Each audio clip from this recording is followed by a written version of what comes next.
बुद्धिमान विकास। एक गांव में अनुषा और विजय नाम के दोनों पति पत्नी थे। वे दोनों ने अच्छे से पढ़ा। उनके विकास और निकास नाम के दोनों बेटे थे। विकास 8 साल का था तो निकास 3 साल का था। उन दोनों में विकास बुद्धिमान था। वह अपनी माँ की हर बात को अच्छे से सुनकर उसका गहरा विचार करके सवाल पूछता हुआ अपने डाउट्स को क्लियर करता था। ऐसे विकास जितना बुद्धिमान था उतना ही शैतान भी था। अपने छोटे भाई निकास को हमेशा रुलाता था। एक दिन विकास स्कूल से वापस आकर बोला, माँ, मुझे पैसे दो ना, मैं कुछ खरीदूंगा। तब उसकी माँ ने विकास को 10 रुपए देकर कहा, ये लो 10 रुपए, छोटू और तू शॉप जाके कुछ खरीद लो। फिर दोनों भाई शॉप जाते हैं। आंटी, मेरे छोटे भाई के लिए एक चिक्की और मेरे लिए एक बिस्किट पैकेट दो। तब शॉप आंटी ने विकास के मांगी हुई सारी चीजें देकर हाथ में 4 रुपए दिए।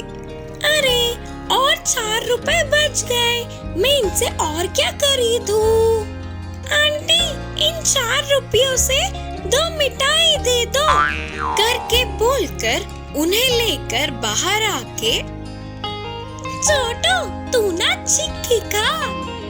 ठीक है भैया, बोलकर निकास उस चिक्की को धीमे धीमे चाटते हुए थोड़ा थोड़ा चबाकर खा रहा था। ये सब उनकी माँ घर से देख रही थी। ऐसे निकास की चिक्की कितनी देर खाने पर भी खत्म ही नहीं होती। इतने में विकास बिस्किट पैकेट के सारे बिस्किट्स खा लेता और मिठाई भी एक खाकर बस दूसरा खाने ही वाला था। ये क्या विकास, अपने छोटे भाई को 1 रुपया दिलाकर तूने सारे रुपए खरीद लिए? ये गलत बात है ना? माँ, छोटू को ब्लड नहीं है करके डॉक्टर ने कहा था ना, और चिक्की खाने से तो ब्लड आता है, इसीलिए छोटू को मैंने चिक्की दिलाया।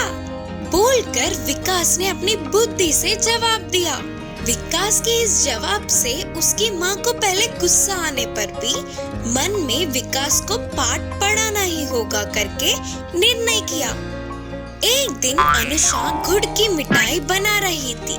तब उस स्वादिष्ट खुशबू को पहचानने वाले विकास और निकास, माँ मुझे दो, मुझे दो, माँ मुझे दो मिठाई, माँ मुझे दो मिठाई। रुको रुको, गरम है, हॉल में जाकर बैठो, मैं प्लेट में डालकर लाती हूँ।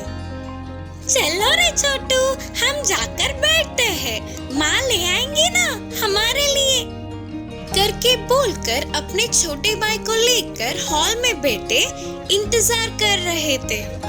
थोड़ी देर बाद उनकी माँ दोनों प्लेटों में मिठाइयाँ रखकर लाई। तो विकास अपने आप को रोक न पाते हुए विकास अपने प्लेट को लेकर देखा तो उसके प्लेट में बस एक ही मिठाई थी। वही उसके छोटू का प्लेट मिठाइयों से भरा था। माँ! यह देख विकास गुस्से से अपनी माँ से कहा, क्या हुआ मेरे बच्चे? फिर विकास ने गुस्से से कहा, माँ, क्यों आपने छोटू को इतने सारे मिठाई दिए और मुझे बस एक ही दिया? हाँ बेटा, छोटू को ब्लड नहीं है ना, और गुड़ खाने से ब्लड आता है, इसीलिए छोटू को इतने सारे मिठाई करके जवाब दिया। तब विकास को अपनी गलती का एहसास हुआ और विकास अपने मन ही मन सोच रहा था कि अरे रे, अगर मैं छोटू को एक बराबर दिलाता तो मुझे भी मिठाई उसके बराबर मिलती। सही है ना माँ? बोलकर उस एक ही मिठाई को थोड़ा थोड़ा करके खा रहा था।